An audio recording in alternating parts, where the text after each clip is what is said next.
ನಮಸ್ಕಾರ ವೀಕ್ಷಕರೇ. ಸರ್ ನಮಸ್ಕಾರ. ನಮಸ್ಕಾರ. ಸೊ ತುಂಬ ಗ್ಯಾಪ್ಗಳಲ್ಲಿ ನಿಮ್ಮ ವಿಡಿಯೋಗಳು ಮತ್ತು ಸ್ವಲ್ಪ ಗ್ಯಾಪ್ ತೊಗೊಂಡೇ ಮಾಡ್ತಾಯಿದ್ದೀವಿ. ಸ್ಪೆಷಲಿ ಈಗ ನಾವು ಮಾಟ ಮಂತ್ರ ಕೆಲವೊಂದಷ್ಟು ಬ್ಲ್ಯಾಕ್ ಮ್ಯಾಜಿಕ್ಗಳ ಬಗ್ಗೆ ಹೆಚ್ಚಾಗಿ ವಿಡಿಯೋಗಳು ಆಮೇಲೆ ಹೆಚ್ಚಾಗಿ ನೋಡ್ತಾ ಇದ್ದೀವಿ ಹೊರಗಡೆ ಕೂಡ. ಸುಮಾರು ಜನ ನಿಂಬೆಹಣ್ಣುಗಳಲ್ಲೇ ಸಾಕಷ್ಟು ಪವಾಡ್ಗಳು ಮಾಡೋದು, ಸಾಕಷ್ಟು ಮಂತ್ರಿಸಿ ಕೊಡೋವಂಥದ್ದು.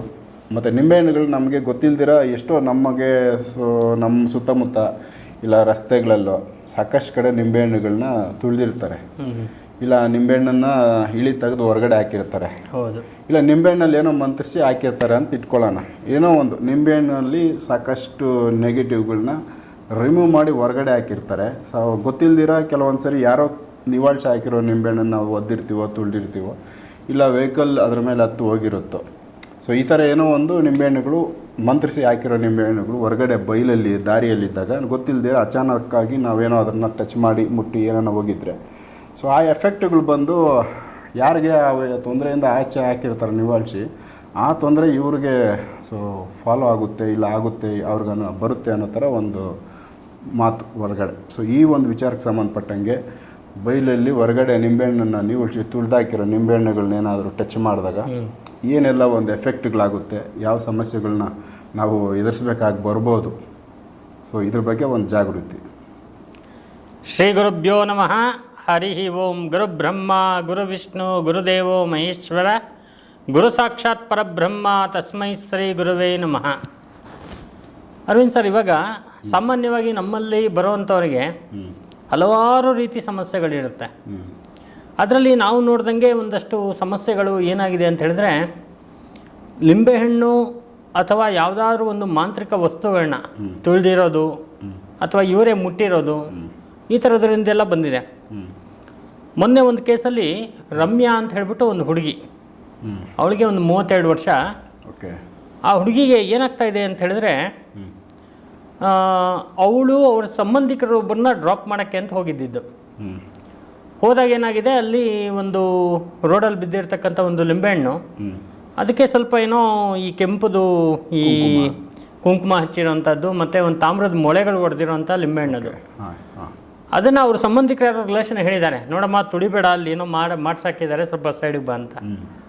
ಅದೆಲ್ಲ ಏನೂ ಆಗಲ್ಲ ಬಿಡಿ ಅಂತ ಹೇಳ್ಬಿಟ್ಟು ಇವಳೇನು ಮಾಡಿದ್ದಾಳೆ, ಅದನ್ನು ಒದ್ದಿದ್ದಾಳೆ, ತುಳಿದು ಸೈಡಿಗೆ ಹಾಕ್ಬಿಟ್ಟು ಇವಳು ಮಾಮೂಲಿ ಹೋಗಿದ್ದಾಳೆ. ಹೋಗ್ಬಿಟ್ಟು ಅವ್ರನ್ನ ಬಸ್ ಹತ್ಸಿ ವಾಪಸ್ ಬಂದಿದ್ದಾಳೆ. ನೋಡಿ ಹೆಂಗಿರುತ್ತೆ ಟೈಮು ಅಂತ ಹೇಳಿದ್ರೆ, ಆ ಟೈಮಲ್ಲಿ ಅವಳಿಗೇನೋ ಅದು ಪರಿಣಾಮ ಬಿದ್ದಿಲ್ಲ. ಅದೇನಾಯಿತು, ಹೀಗೆ ದಿನಗಳು ಕಳೀತು. ಹೆಚ್ಚು ಕಡಿಮೆ 1-1.5 ತಿಂಗಳು ಆಗೋಷ್ಟರಲ್ಲಿ ಒಂದು ಯಾವುದೋ ಒಂದು ಹುಡುಗಂದು ಸಂಬಂಧ ಬಂತು. ಸಂಬಂಧ ಬಂದಾಗ ಆ ಹುಡುಗ ಈ ಹುಡುಗಿನ ನೋಡೋಕ್ಕೆ ಅಂತ ಹೇಳ್ಬಿಟ್ಟು ಬಂದ. ತುಂಬ ಚೆನ್ನಾಗಿ ಇವಳು ಮೇಕಪ್ ಎಲ್ಲ ಮಾಡಿಕೊಂಡು ಆ ಹುಡುಗನಿಗೆಲ್ಲ ಸ್ವಲ್ಪ ಮಾತಾಡಿ, ಆ ಹುಡುಗನ ಜೊತೆ ಮಾತಾಡಿ ಎಲ್ಲ ಮಾಡಿ ಇವಳು ಪಾಡಿಗೆ ಇವಳು ಸುಮ್ಮನೆ ಇದ್ದಾಳೆ. ಆ ಕಡೆ ಏನಾಗಿದೆ ಅಂದರೆ, ಈ ಹುಡುಗನ್ನ ಯಾರು ಇವಳನ್ನ ನೋಡೋಕೆ ಬಂದಿದ್ದಾನಲ್ಲ ಹುಡುಗ, ಅವನಿಗೆ ಆಕ್ಸಿಡೆಂಟ್ ಆಗಿದೆ. ಅವರು ನೋಡ್ಕೊಂಡು ಹೋಗ್ಬೇಕು. ಹೌದು. ಆ ಒಂದು ಆಕ್ಸಿಡೆಂಟ್ ಏನಾಯಿತು, ಅಲ್ಲಿಂದನೇ ಆ ಹುಡುಗ ಹೇಳ್ಬಿಟ್ಟ, ಈ ಹುಡುಗಿ ಬೇಡ ನನಗೆ ಅಂತ. ಓಕೆ, ಅಂದರೆ ಫಸ್ಟ್ ನಾವು ನೋಡಿದ ತಕ್ಷಣ ಈ ಥರ ಒಂದು ದುರ್ಘಟನೆ ಆಯಿತು ಅಂತ ಹೇಳ್ಬಿಟ್ಟು ಬೇಡ ಅಂತ ಹೇಳ್ದ. ಅವ್ನು ಯಾವಾಗ ಅಲ್ಲಿ ಬೇಡ ಅಂತ ಹೇಳಿದ್ನೋ, ಕೋಇನ್ಸಿಡೆಂಟ್ ಅನ್ನಂಗಿದೆ ಇದು. ಅಲ್ಲಿಂದ ಇವಳಿಗೇನಾಯಿತು, ಏನೋ ಒಂಥರ ಈ ಆತ್ಮ ಮೈ ಒಳಗಡೆ ಸೇರ್ಕೊಂಡಿರೋ ಥರ, ಒಂಥರ ವೈಬ್ರೇಷನ್ನು, ಯಾರೋ ಸ್ವಲ್ಪ ಪಿನ್ ತೊಗೊಂಡು ಚುಚ್ಚಿರೋ ಥರ ಮೈಗೆಲ್ಲ.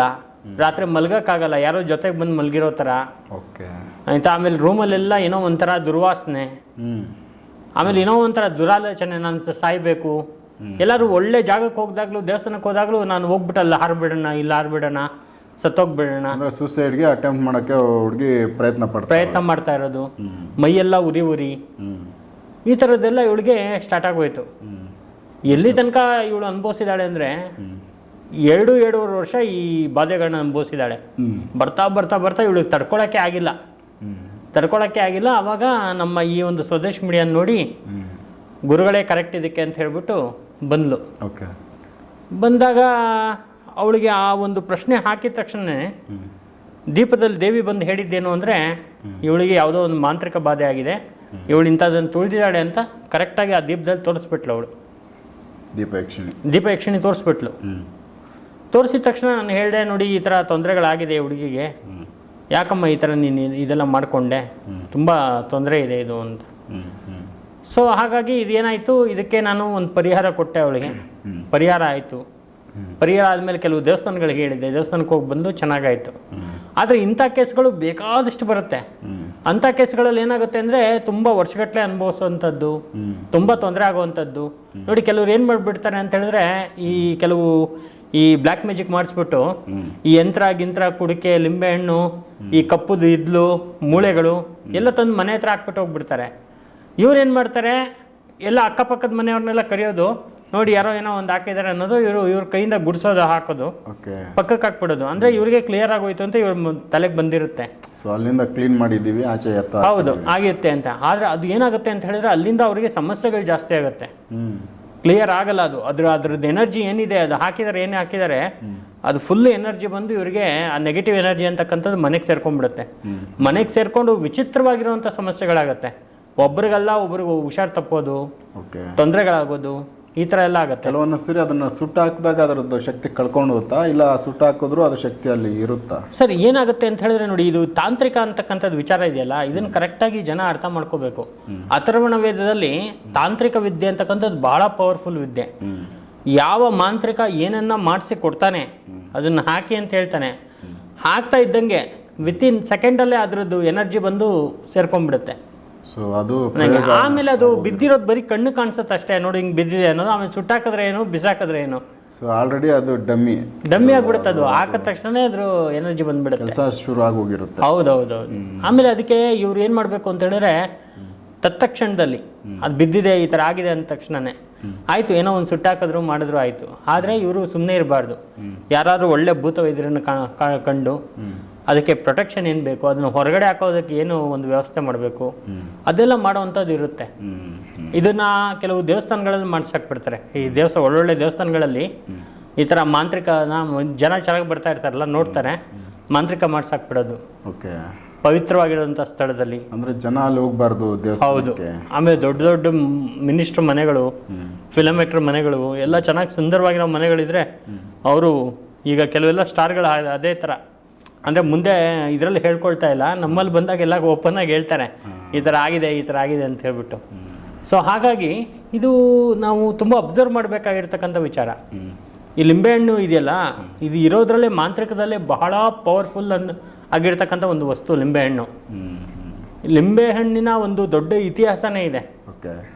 ಇದು ಏನು ಘಟೋತ್ಕಚ ಇದಾನೆ, ಅವನಿಂದ ಈ ತಾಂತ್ರಿಕ ವಿದ್ಯೆಗಳಿಗೆ ಫಸ್ಟು ಅವನು ಮೇಯ್ನು ಗುರು ಘಟೋತ್ಕಚ. ಆ ಘಟೋತ್ಕಚ ಸೃಷ್ಟಿ ಮಾಡಿರ್ತಕ್ಕಂಥದ್ದೇ ಲಿಂಬೆಹಣ್ಣು.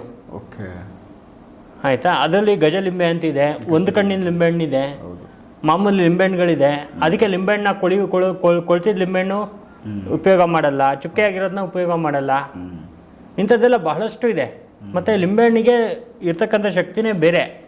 ಆದ್ದರಿಂದ ಯಾರಿಗಾದ್ರೂ ಈ ಥರ ಸಮಸ್ಯೆಗಳಾದಾಗ ಫಸ್ಟ್ ಹೋಗ್ಬಿಟ್ಟು ಏನಾಗ್ಬಿಡುತ್ತೆ, ಒಂದು ತೋರಿಸ್ಕೊಳ್ಳೋದು, ಒಂದು ಕ್ಲಿಯರ್ ಮಾಡಿಸ್ಕೊಳ್ಳೋದು, ಇದು ತುಂಬ ಇಂಪಾರ್ಟೆಂಟ್ ಕೆಲಸ. ಇದು ಕೆಲವು ವಿಚಾರಗಳು ಏನಾಗ್ಬಿಡುತ್ತೆ ಅಂದರೆ, ಕೆಲವು ಕಾಯಿಲೆಗಳು ಮನುಷ್ಯನಿಗೆ ಬರೋವಂಥದ್ದು ಡಾಕ್ಟ್ರಿಗೆ ಗೊತ್ತಾಗೋದಿಲ್ಲ.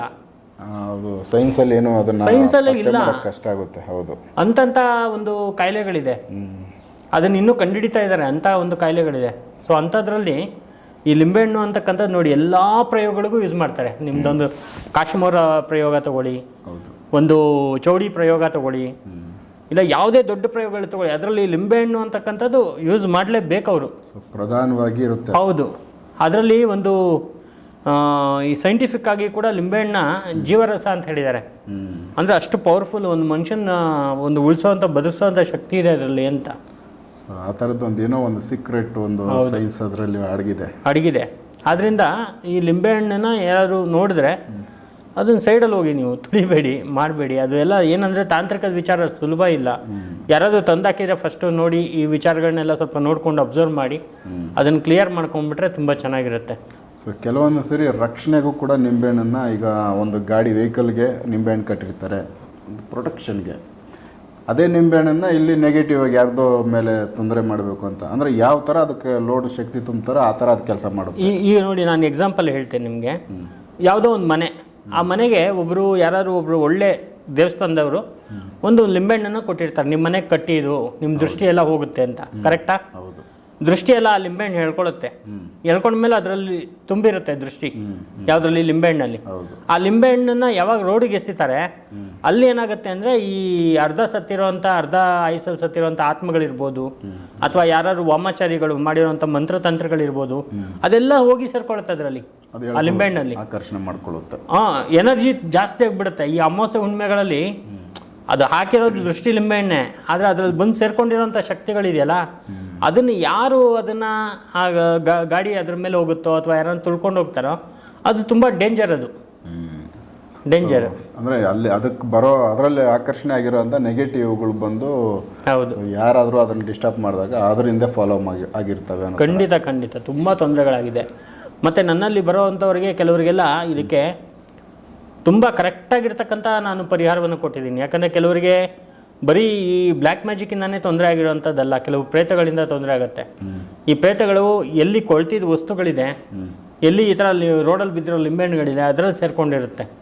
ಹಾಗಾಗಿ ಅದು ತುಂಬ ಎಫೆಕ್ಟ್ ಆದಾಗ ನಾನು ಅದಕ್ಕೆಲ್ಲ ಪರಿಹಾರಗಳನ್ನ ಬೇಕಾದಷ್ಟು ಮಾಡಿಕೊಟ್ಟಿದ್ದೀನಿ. ಸೊ ಈ ಒಂದು ಎಲ್ಲಾದರೂ ಅಕಸ್ಮಾತ್ ತುಳಿದಿರ್ತಾರೆ, ಇಲ್ಲ ಅದನ್ನು ಹತ್ಸ್ಕೊಂಡು ಹೋಗಿರ್ತಾರೆ, ಹಂಗೆ ನಾನು ಅಚಾನಕ್ಕಾಗಿ ಗೊತ್ತಾಗುತ್ತೆ, ಇಲ್ಲ ನಾನೇನೋ ತುಳಿದು ಬಂದುಬಿಟ್ನೆ ಅಂತ. ಆ ಥರ ಗೊತ್ತಾದಾಗ ಅವ್ರ ಸೇಫ್ಟಿಗೆ ಅವ್ರು ಏನಾದರೂ ಮಾಡ್ಕೊಳ್ಳೋ ಥರದ್ದು ಏನಾದರೂ ಇದೆಯಾ? ಹೌದು, ಖಂಡಿತ.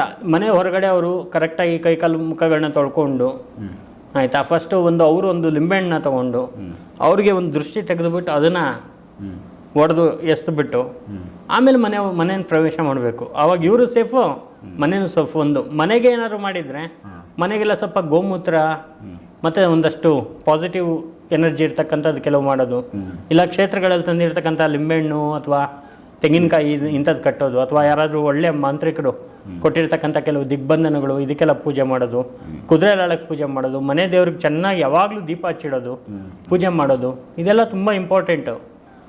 ಈಗೇನಾಗ್ತಾ ಇದೆ, ನಮ್ಮ ಸಂಸ್ಕೃತಿ ಸನಾತನ ಈ ಒಂದು ಸಂಪ್ರದಾಯನ ಮರಿತಾ ಇದ್ದಾರೆ. ಹಾಗಾಗಿ ದೇವ್ರ ಮನೆಯಲ್ಲಿ ಒಣಗಿದ ಹೂವನೇ ಇರುತ್ತೆ, ಆ ದೀಪಕ್ಕೆ ಬತ್ತಿ ಹಾಕಿರ್ತಾರೆ, ಅದನ್ನೇ ಎಳ್ದು ಹಚ್ತಾ ಇರ್ತಾರೆ, ಆ ಎಣ್ಣೆ ಚೇಂಜ್ ಮಾಡಲ್ಲ. ಮತ್ತು ದೇವ್ರ ಫೋಟೋ ಎಲ್ಲ ಒಡೆದೋಗಿರುತ್ತೆ, ಅದನ್ನೇ ಇಟ್ಟು ಪೂಜೆ ಮಾಡ್ತಾ ಇರ್ತಾರೆ. ವಿಗ್ರಹಗಳು, ಬಲ್ಪದ ಕಲ್ಲಿನ ವಿಗ್ರಹಗಳು ಎಲ್ಲ ಇಟ್ಟು ಪೂಜೆ ಮಾಡ್ತಾರೆ. ಇದೆಲ್ಲ ಏನಾಗುತ್ತೆ ಅಂದರೆ ಎಲ್ಲ ನೆಗೆಟಿವ್ ಎನರ್ಜಿಗಳು. ಇದೇನಾಗುತ್ತೆ, ಇದು ಏನಾದ್ರು ಒಂದು ಸ್ವಲ್ಪ ಅದಕ್ಕೆ ಇನ್ನೊಂದು ಅಷ್ಟು ನೆಗೆಟಿವ್ ಎನರ್ಜಿ ಸಿಕ್ಕಿದ ತಕ್ಷಣ ಇವ್ರನ್ನ ಸರ್ವನಾಶ ಮಾಡಾಕ್ಬಿಡುತ್ತೆ, ಅಷ್ಟು ತೊಂದರೆ ಮಾಡಿಬಿಡುತ್ತೆ. ಸೊ ಇವೆಲ್ಲ ಎಚ್ಚರಿಕೆ ವಿಚಾರಗಳು. ಸೊ ನಿಂಬೆಹಣ್ಣು ಸಾಮಾನ್ಯವಾಗಿ ಎಲ್ಲರೂ ಕೆಲವರು ಅದನ್ನು ಜ್ಯೂಸ್ಗೆ ಬಳಸ್ತಾರೆ, ಏನಾದರೂ ಊಟಕ್ಕೆ ಆಹಾರಕ್ಕೆ ಬಳಸ್ತಾರೆ. ಬಟ್ ಈ ಅಥರ್ವಣ ವೇದ ಈ ಒಂದು ತಾಂತ್ರಿಕ ವಿಚಾರಗಳಲ್ಲಿ ಹೋದಾಗ ಆ ನಿಂಬೆಹಣ್ಣು ತುಂಬ ಪವರ್ಫುಲ್ಲಾಗಿ ಬೇರೆ ಒಂದು ಎನರ್ಜಿಗಳಿಗೆ ಸಂಬಂಧಪಟ್ಟಂತೆ ಅದನ್ನು ಬಳಸ್ತಾ ಇರೋದು ನಮ್ಮ ಗಮನದಲ್ಲಿದೆ.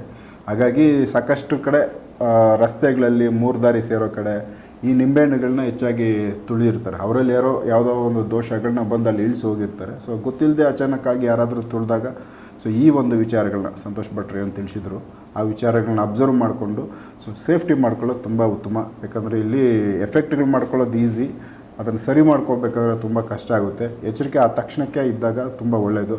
ಸೊ ಈ ವಿಚಾರಗಳು ನಿಮ್ಮ ಗಮನಕ್ಕೆ ತೊಗೊಂಬಂದಿದ್ದಾರೆ. ನೆಕ್ಸ್ಟ್ ಇನ್ನೂ ಬೇರೆ ವಿಚಾರಗಳನ್ನ ಸಂತೋಷ್ ಭಟ್ರ ಜೊತೆ ಮಾತಾಡ್ತಾ ಹೋಗ್ತೀವಿ. ಸೊ ಎಪಿಸೋಡ್ ನೋಡ್ತಾ ಹೋಗಿ. ನಮಸ್ಕಾರ. ನಮಸ್ಕಾರ.